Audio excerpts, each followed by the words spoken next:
It was Christmas Eve. I remember the exact time because the kitchen clock was just striking 6.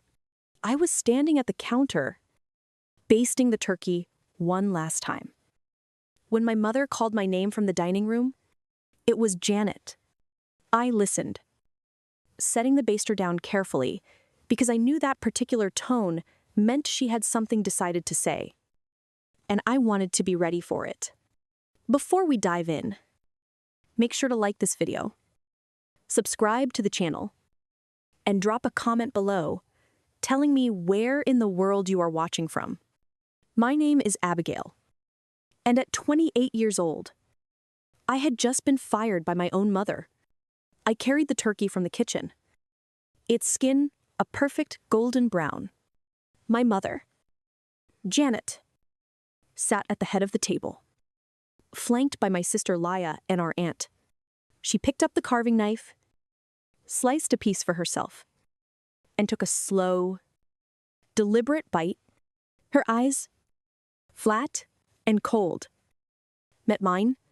"You need to move out," she announced into the quiet clinking of forks. She said it as easily as asking for the salt.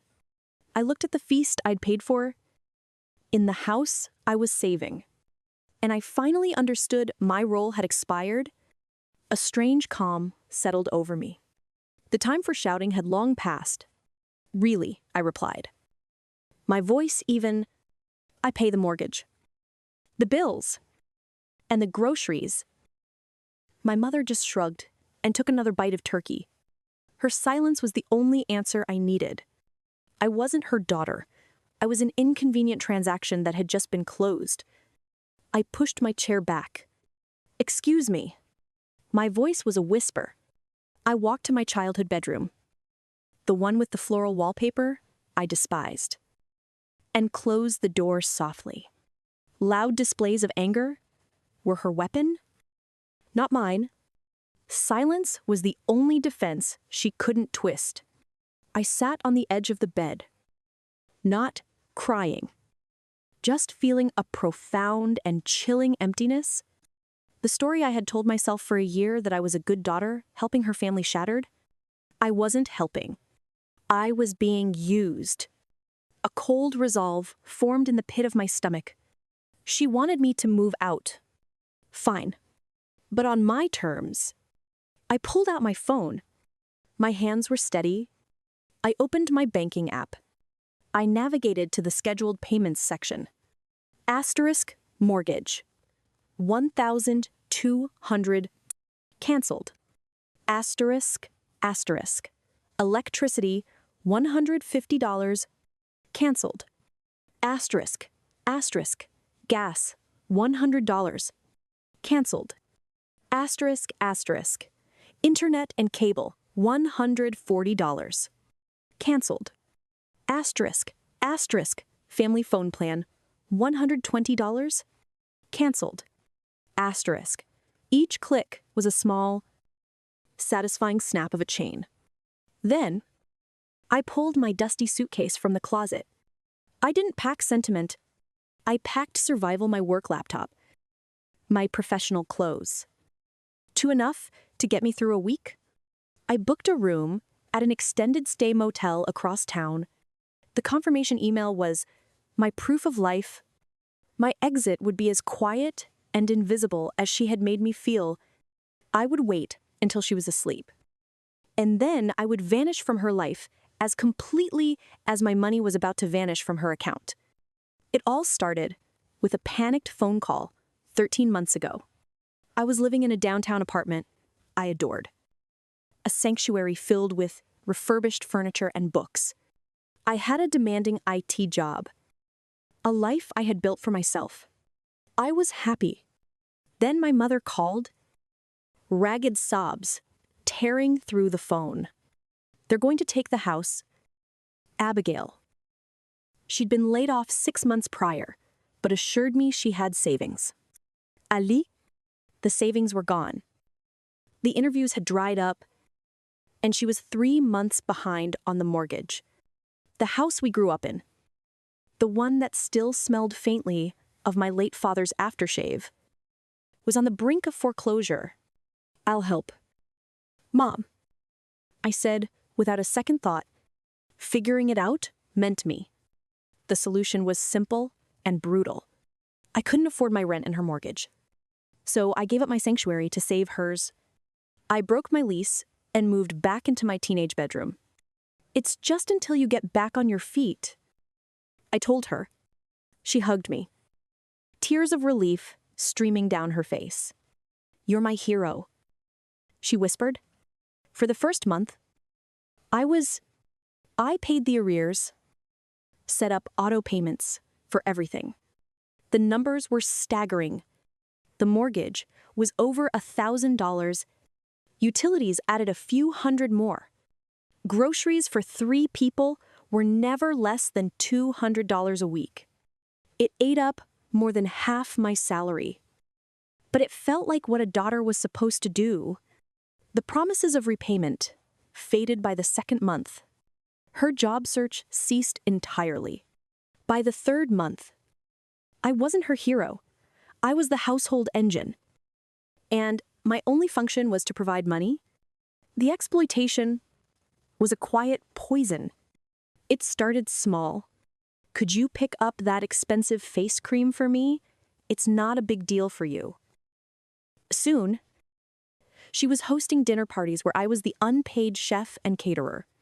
I'd come home exhausted from a 10-hour shift to find a house full of her friends, my mother accepting compliments for a meal she hadn't touched, my sister Laya, shielded by her college life, would just say, "Mom's having a hard time.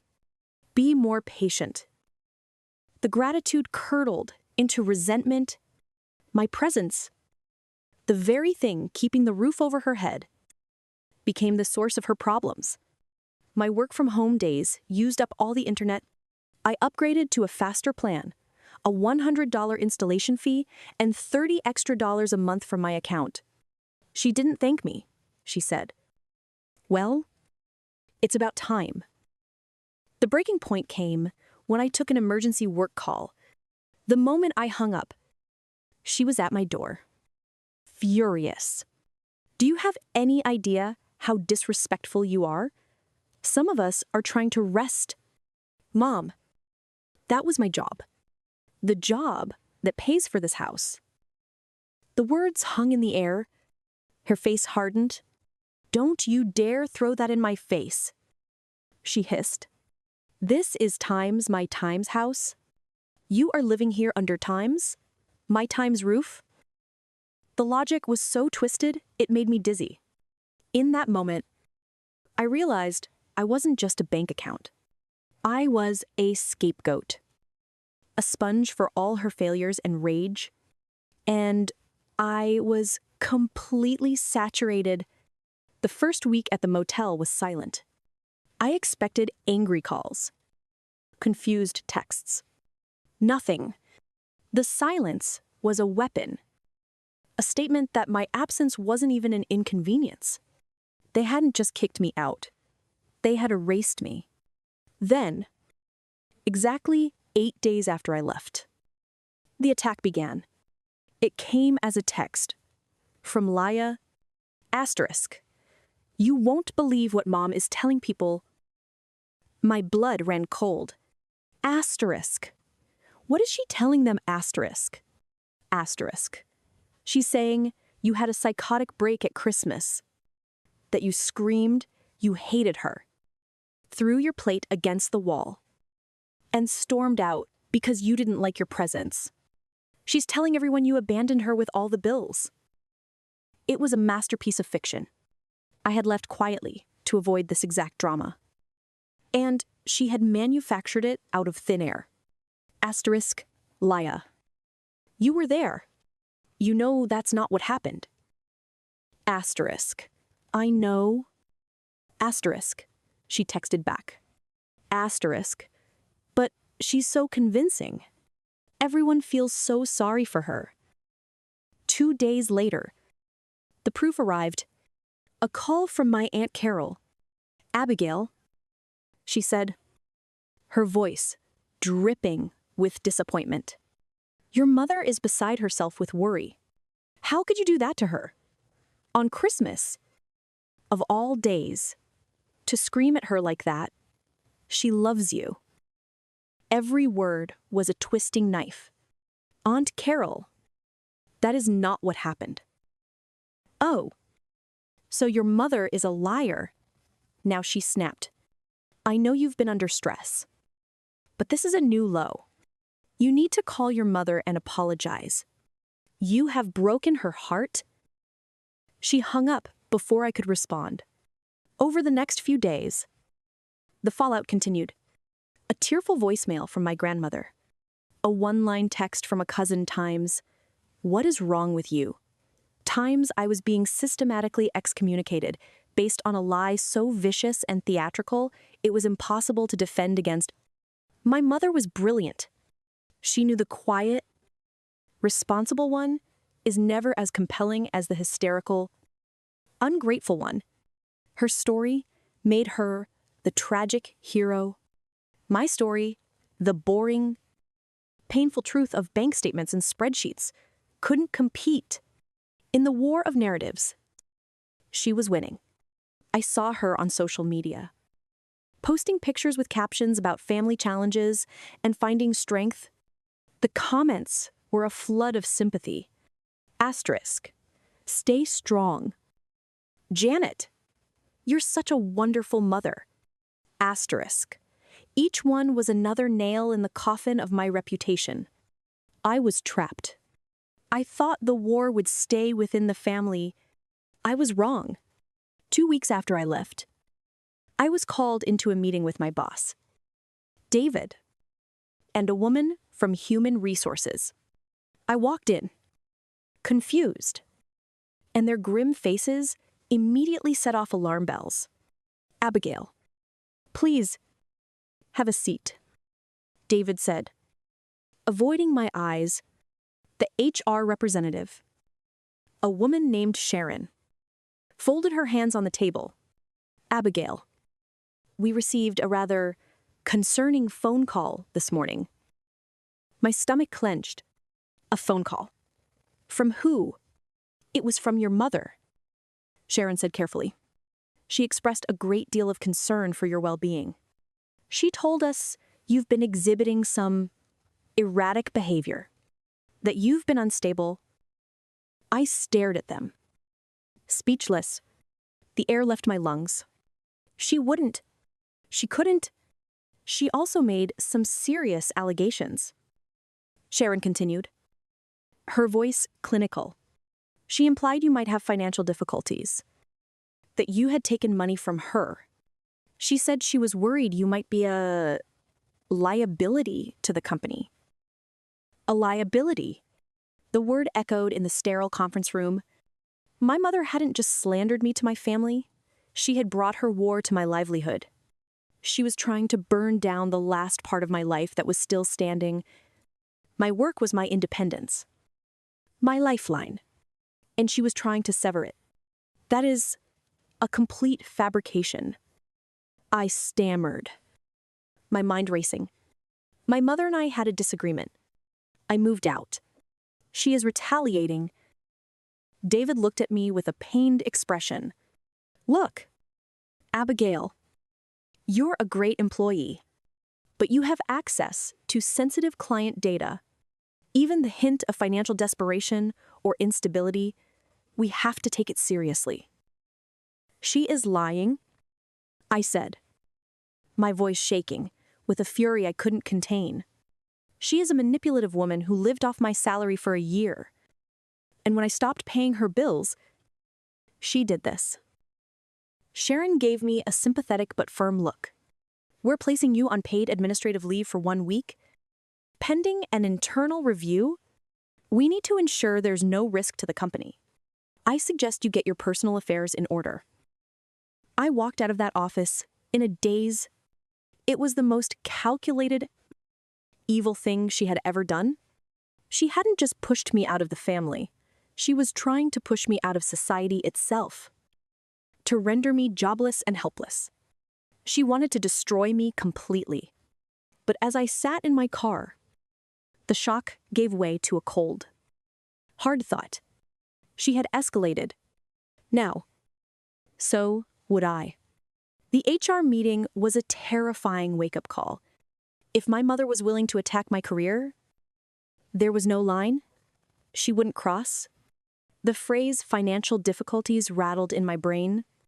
That night, fueled by a mix of paranoia and grim determination, I did something I hadn't done in years. I pulled my full credit report.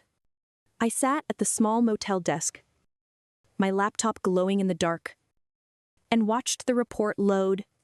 At first, everything looked normal. My student loans, my car payment, my one personal credit card with its modest balance. I scrolled down, my heart rate starting to slow. Maybe I was just being paranoid. And then I saw it.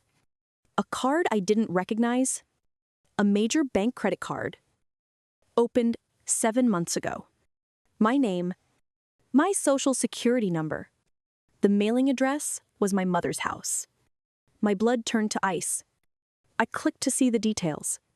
The card had a credit limit of $10,000. The current balance was $9,984. It was maxed out. I stared at the screen, my breath catching in my throat.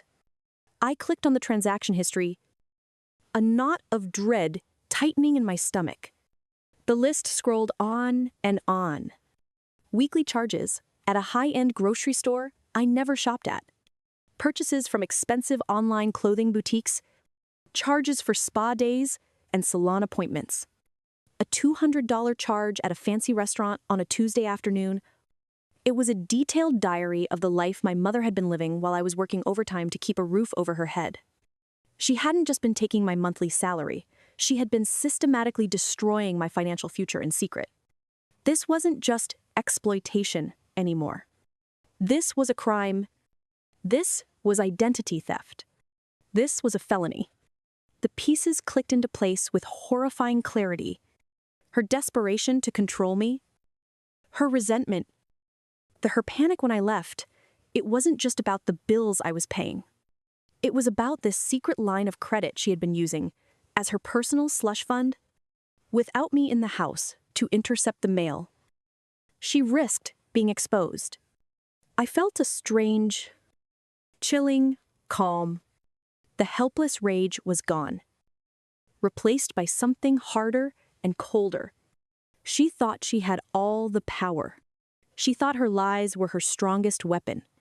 She had no idea that I was now holding a loaded gun. And she had just handed it to me herself. The game had just changed. The next day, I didn't call my family. I called a lawyer.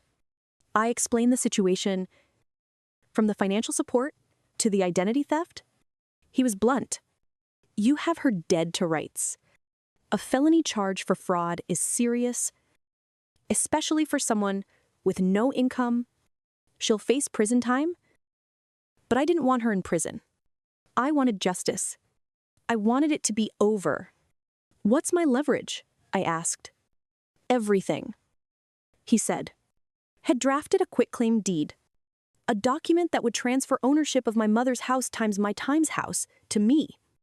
Free and clear. He also drafted a confession and a repayment agreement for the fraudulent debt. I now had my ammunition. I drove to the house that Saturday. I didn't call ahead. I used the key I still had and let myself in. She was on the couch, watching television. The surprise on her face morphed into a sneer. What are you doing here? Come to beg for forgiveness. No, I said, my voice steady. I placed the documents on the coffee table in front of her. I came to offer you a choice. She glanced at the papers dismissively. What is this? That, I said, pointing to the quitclaim deed, is a document that makes me the legal owner of this house. And this, I added, tapping the other papers, is a confession of felony identity theft and a plan for you to repay the $10,000 you stole from me. Her face went pale. For the first time, I saw genuine fear in her eyes. I don't know what you're talking about. Oh, I think you do, I said calmly. The credit card in my name. The one you've been using for spa days and expensive dinners for the past 7 months. The bank was very helpful. They have records of all the online purchases being shipped here. They have IP addresses. She stared at me, her mask of victimhood crumbling. You wouldn't. Here's the choice. Mom, I said, my voice like ice. You can sign those papers right now. You sign the house over to me. You admit to the debt, and you agree to repay it. You will be allowed to live here as a tenant for as long as you follow the rules. In exchange, I will not file a police report. I will not forward my evidence to the district attorney. And you will not go to jail? Her hands were shaking. This is my house. This house was paid for with my money. This house will be saved from a second foreclosure with my money. You have 2 options. Sign the papers and have a roof over your head. Or don't sign them. And I will walk out that door and call the police. The choice is yours. But you need to make it right now. I watched as a lifetime of arrogance and manipulation dissolved in the face of real consequences. She was trapped. Her narrative couldn't save her. Her tears couldn't save her. I had her. She picked up the pen, her hand trembling with rage and defeat. And she signed. The sound of the pen scratching on the paper was the sweetest sound I had ever heard. It was the sound of my victory. I live in my house now. The floral wallpaper is gone, replaced with a calm, clean gray. The morning sun streams through the big window and wakes me up. The silence is no longer a weapon. It's a peaceful quiet I've chosen and cultivated. It's the sound of freedom. My mother still lives here, but the dynamic is forever changed.